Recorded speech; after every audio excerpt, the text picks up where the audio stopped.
So, dear student, I welcome you. It is chapter 3rd on his blindness. John Milton is the poet, and now we will see its important central idea जो प्रतिवर्ष UP board में touch होते रहते हैं. So, looks the important central idea of this chapter.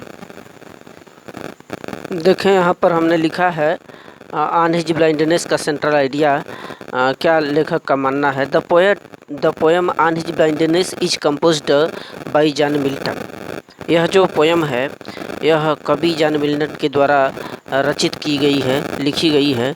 The poet has lost his I sight. Poet अपनी आँखों की रोशनी को खो चुका है. He wants to serve God with his poetic talent. वह भगवान की सेवा करना चाहता है अपने उस पोइटिक टैलेंट माने काव्य प्रतिभा से.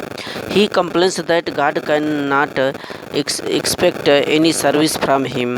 वह ईश्वर से यह शिकायत करता है, कंप्लेंट करता है कि जो ईश्वर है क्यों उससे उम्मीद रखता है. एक्सपेक्ट यानी उम्मीद करता है अपनी सेवा के लिए. Service from him when he has taken away his I site. जबकि उसने कवि के जो आँखों की रोशनी है उसको छीन लिया है, तब उससे क्यों सेवा की भाव रखता है, सेवा कराने का. But soon he realise his mistake. लेकिन लेखक जो कवि है वह तुरंत अपनी गलती को एहसास करता है, रियलाइज करता है, जल्दी ही महसूस कर लेता है. He feels that God does not any man's work, does not need any man's work. तो he feels that God does not need any man's work or his own gifts. यानी कि जो भगवान है उसे एहसास होता है कवि को कि जो भगवान है उसे किसी कार्य की ज़रूरत नहीं पड़ती, अथवा उसके बदले में जो भगवान ने हम सबको उपहार दिया है, अपने उपहार के बदले में हमसे कुछ प्राप्त करना चाहता है, उसे किसी चीज़ की आवश्यकता नहीं पड़ती है ईश्वर को. Thousands of angles work for him present on land and ocean. तो उसके तो हजारों एंगल्स हैं, देवदूत हैं जो कि उसके लिए कार्य करते रहते हैं, और चाहे ये धरती हो चाहे वो समुद्र हो, हर जगह प्रेजेंट होते, उपस्थित होते हैं. और in the end the poet resigns himself to his fate and the God's will. देखिए अंततोगत्वा जो पोएट है, कवि है, अपने आप को रिजाइन माने छोड़ देता है, हिमसेल्फ टू हिज फेट, उस ईश्वर के ऊपर छोड़ देता है, उसके भाग्य पर छोड़ देता है. एंड टू गॉड्स विल्स, और उसकी इच्छा पर छोड़ देता है. वही व्यक्ति ईश्वर की सच्ची सेवा करता है. तो ये काफ़ी इम्पोर्टेंट सेंट्रल आइडिया है, नोट कर लें यूपी बोर्ड की दृष्टि से.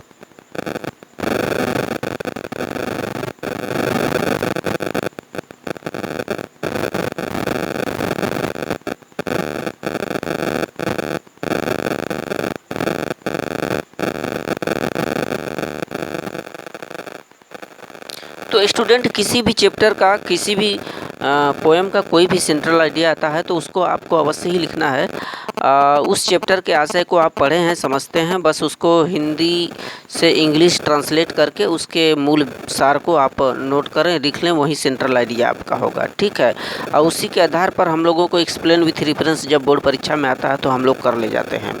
देखें यहाँ पर कोई भी एक्सप्लेन विथ रेफरेंस इस चैप्टर से आता है तो सबसे पहले आपको रेफरेंस लिखना पड़ता है कि दिज लाइन्स है बीन, मान लीजिए यहीं दिया हो यहाँ से यहाँ तक, चाइल्ड तक, तो these lines have been taken from the poem on his blindness is composed by John Milton. तो ये आप रेफरेंस में लिखते हैं. इसके बाद कंटेक्स्ट में क्या लिखते हैं? कंटेक्स्ट में जैसे इसमें आ गया तो इसमें कंटेक्स्ट में क्या लिखेंगे? In this lines the poet expresses his sorrow on the loss of his I site. इस जो पोएम है इसमें जो कवि है वह दुखी हो रहा है अपने आँखों की रोशनी को खो देने के बाद. यही चीज़ आप लिखेंगे, इसी चीज़ का इसमें डिस्क्राइब किया गया है, वर्णन किया गया है. और एक्सप्लेन विथ रेफरेंस आएगा तो इसको बस सिंपल से लैंग्वेज में अपना लिखें, शुरू करें. The poet becomes blind at the age of his half life. अपने आधे जीवन में ही वह अंधा हो गया है. और the world is like dark for himself. उसके लिए जो संसार है वह अंधेरा अंधेरा सा हो गया है और ही हैज ए टैलेंट, उसके पास काव्य प्रतिभा है। He wants to serve God, वह ईश्वर की सेवा करना चाहता है, but he can not serve God because he has a lost his I sight, अपने आँखों की रोशनी खो दिया है। And he complains to God. इस तरह से बना करके हम लोग इसका एक्सप्लेनेशन करते हैं। करेक्ट। यहाँ पर अगली पंक्तियों में यहाँ पर ये लिख सकते हैं कि the poet realise his mistake, अपनी गलतियों को एहसास करता है। God need not any man's work as he are his own gift, अथवा अपने उपहार के बदले में कुछ चाहता हो। That person serve his best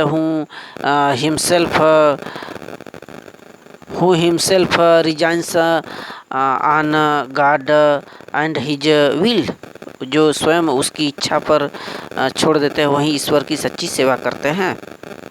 so student, thank you.